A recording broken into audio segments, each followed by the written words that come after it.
Welcome to the Tear Talk Podcast with author, coach, and speaker, MaShani Allen. Known as the Golden Scribe, MaShani has over 2 decades of writing experience, and her passion for the craft has given her the opportunity to impart wisdom, affirmation, hope, and confidence into many. Let's listen now as MaShani delves into topics that have impacted her on her Tear Talk journey and helped her discover the power of the pen. Welcome to the Tear Talk Podcast. So glad to have you all today. You know, today's podcast is something that I thought about a couple of months ago. Well, actually, probably almost a year ago. But I never did the podcast on it.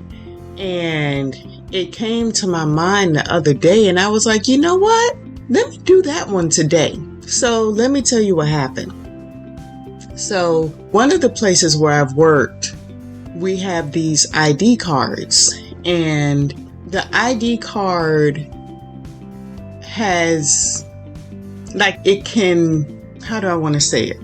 So the ID card gives you access. That's the word. That's what this podcast is about.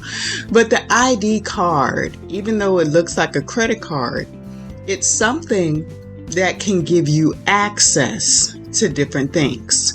So whether it can determine where you park, where you don't park, it can open doors, it can unlock doors, it can lock doors. It gives you access, this one little card. And based on a previous position that I had, my ID card didn't really do too much. You know, I didn't have access. I think the only time I used it in the one position I had was to get into a particular area to park. I think that's all I could use it for. But what ended up happening was I got a promotion. And when I got the promotion, there was never a conversation had with me on what that would do with my ID card. I just got the promotion. And one day, someone needed access to a particular office. And they were like, well, why don't you see if your ID will open this door? And I was like, you think? And I went and got it. I put my code in, and lo and behold, the door opens. So then they needed some of the other doors open too. And I did the same thing, and I realized that I had access. Even though no one had told me, in the background, something was done while I was unaware that gave me access to more things than I ever knew. And the definition of access in Webster is permission, liberty, or ability to enter, approach, or pass to and from a place, or to approach or communicate with a person or thing. Now, the day this happened, I was literally blown away, because it wasn't just that I had access, it was who and what I had access to. And I remember this day clearly when it happened, because what I started to think about in that moment, after I was able to open all of these very secured places, what's the word I want to use? Like very notable offices, something that very few people will be able to have access to. I remember after I was able to open all of those doors, I began to think about people, and I began to think about hearts And I began to think about relationships and how we can have access unaware to people. We can have access to their hearts. We can have access to their emotions. We can have access to their soul, and we can totally be unaware because the relationship can shift, by a conversation, by a precious moment, to where they unknowingly to us give us more access to them, and how we have to be mindful when people give us that much access. And I mean, I don't even know where my notes are from this, so I'm just winging it. But it really struck me deeply being able to open all of those doors, because I really started to see those doors as people's lives and, people's hearts, and sometimes, and I mean, I'm guilty of not fully recognizing the level of access that I've had to people, and I haven't always handled it well. It's one thing when you can open the front door. It's a whole nother thing when you can open the bedroom door, because to me that reflects a level of trust, that reflects a level of intimacy, that reflects a level of vulnerability when you get access to those parts of people's hearts and people's lives. And I'm sad to say that in my immaturity at times, in my insecurity at times, in my lack of wisdom at times, I have not always handled the access that I have had very well. I've gotten much better, but I can be honest and say sometimes I was given access and I didn't do well with it. And I can say that when I discovered how much access I had, it did something to me. It brought a level of responsibility that I was unaware of at that moment. And it really, not that I was leaving my ID around or anything like that, but it made me more aware of being mindful of, how I handle this ID, because of what it gives me access to, because of what it gives me permission to open, because of the ability I have to enter into spaces and places, because of what I'm able to approach, what I'm able to pass through. It calls me to be more mindful of what I had in my hand. And I'm being honest with y'all. When this happened to me, I immediately started thinking about relationships. And now I can honestly say that I make a very strong effort to do a much better job when I realize and I become aware of the access that I have to people's hearts, people's minds, people's souls, people's spirits, people's emotions. I am, in my desire to mature and in my desire to be as healed and as whole as I can be, it has helped me to be very diligent in how I handle these relationships based on the level of access that people have given to me. And also the same way for the level of access that I've given to people.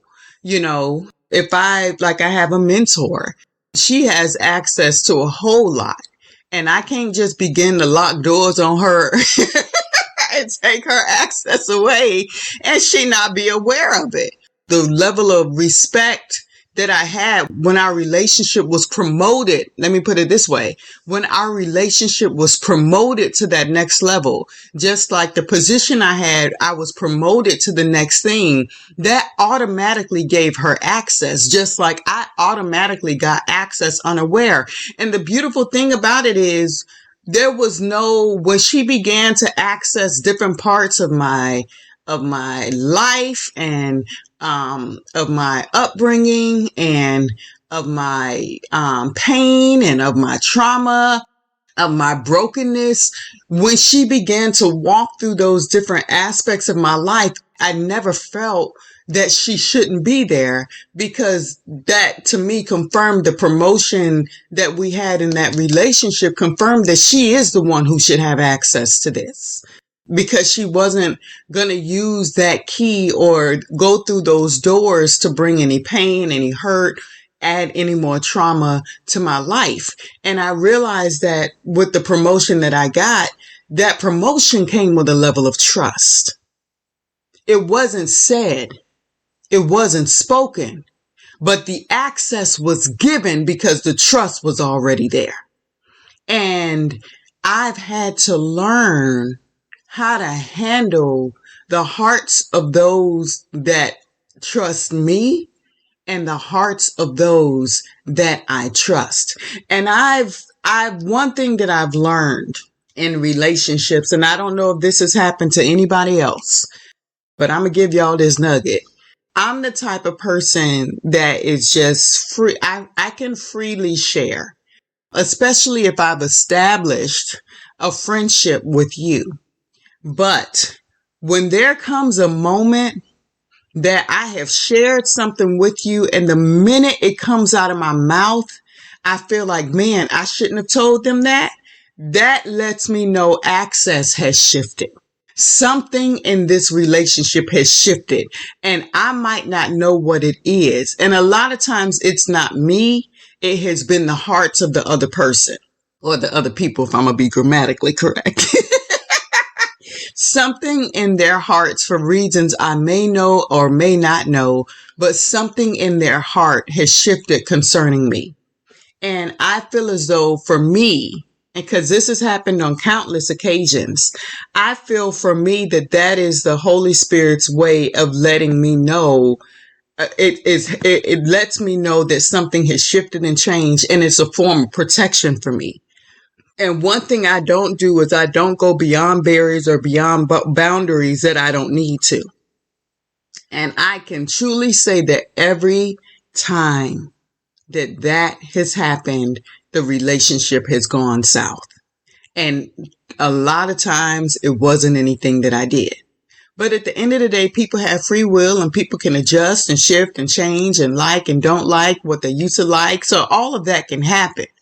But to me, that represents that in some way, shape, or form, the access that was there, it shifted and changed, and it no longer became positive space or place or trustworthy space or place for me to be able to communicate it. And I love when I have relationships that are free flowing, where you can just talk and share. And I mean, I've been able to do this with complete strangers, and it's been beautiful, but I've just been blessed. Like, I have one friend who's been able to see over the years that there's something about me that has caused complete strangers to tell me their deepest, darkest secrets in one conversation. Stuff they ain't never told nobody.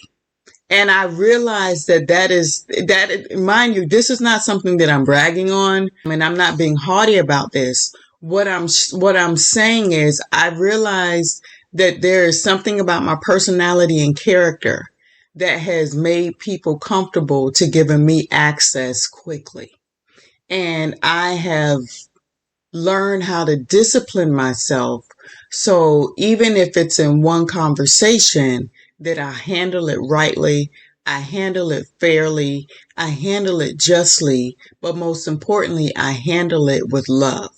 And I think that when you have become, a genuine person and an honest person and a pure person, those environments are conducive for access.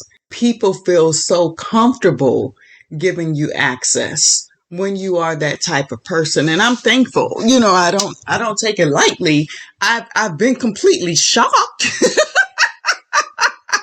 I've been completely shocked sometimes, because I had someone whose family member told me something that they never even knew. The family member told me and then ended up telling them, but it was just like, how they told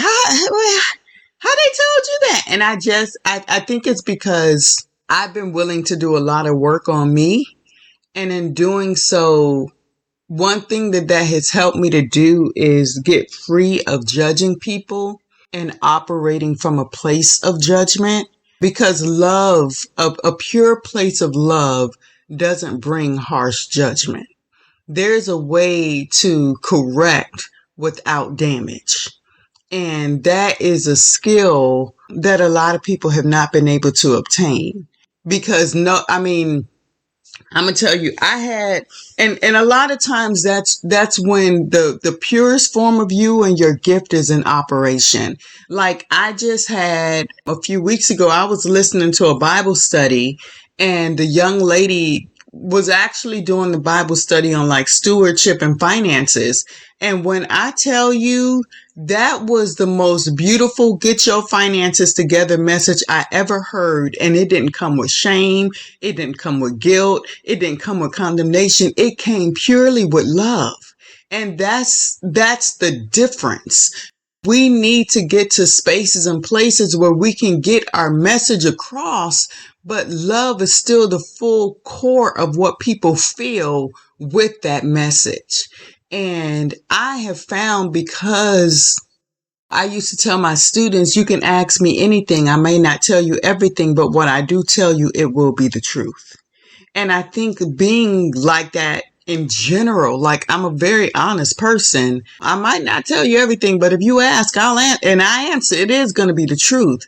And I think years of walking in that level of honesty and transparency, it has created something in me that when people connect, they even be shocked at how much, but it's like something that they have been wanting to get off their chest and be honest with for years. They finally found a vessel or a place or a person that they feel is a judge-free zone. And that's what a judgment-free zone. And that is something I'm thankful to be able to be. Because I think we have to get to a point where when people give us access to them, that we don't shut that door on them because of what they may be dealing with, what they may have experienced, where they may be emotionally or mentally. We need to be able to hear it, but not judge them in it. And because one thing we don't want is our access revoked prematurely. We don't want that to happen in people's lives. And I understand that some things are beyond our control, but we want, just like with the ID, we want to guard and govern and, that properly. So I'm not saying that it's so we can have access all the time. Like the access I have, I don't use it all the time, but when I need to use it, I can. And that's how it can be sometimes for relationships. Sometimes you can keep some stuff surface, but sometimes when it need to go deep, you need to have access to that place in their heart, or, that place in their trauma, or that place in their brokenness, and you don't want to do anything to damage having that access, because for some people, they like a clam. They give you access one time, you mess that up and they ain't opening up again. And that can be a very damaging space or place, because we want them to be able to be open. And I'm not saying you going into relationships trying to open up all the clams, or, just trying to get people to talk and share with you. No. Just continue to be who you are, but be mindful of the level of access that you have with people and that they have with you. Be mindful of the level of permission that people have given you in their lives. Be mindful of the level of a liberty of expression that people have given you in their lives. Be mindful of your ability to enter into spaces and places within their lives. Be mindful of how you approach that and how you pass from one place to the other regarding people's lives. Be mindful of how you approach or you communicate with people who have given you access. access. It is such a beautiful thing, but it comes with so much responsibility, and it also comes with so much trust. And sadly, for some people, once that trust is broken, there is no getting it back. And I'm not saying that you're going to get it right every time, or you always going to be on point with some stuff. I'm not saying that. All I'm saying is be mindful and be respectful, and always in your best effort, be trustworthy. And I pray that you were blessed by this podcast, and the next time that you see that you have access to a new Tear Talk podcast, that you decide to press play. Thank you for joining the Tear Talk podcast. You can purchase today's featured t-shirt and learn more about MaShani by visiting MaShaniAllen.com. Also, check out her exclusive line of custom journals at bit.ly/The Golden Scribe.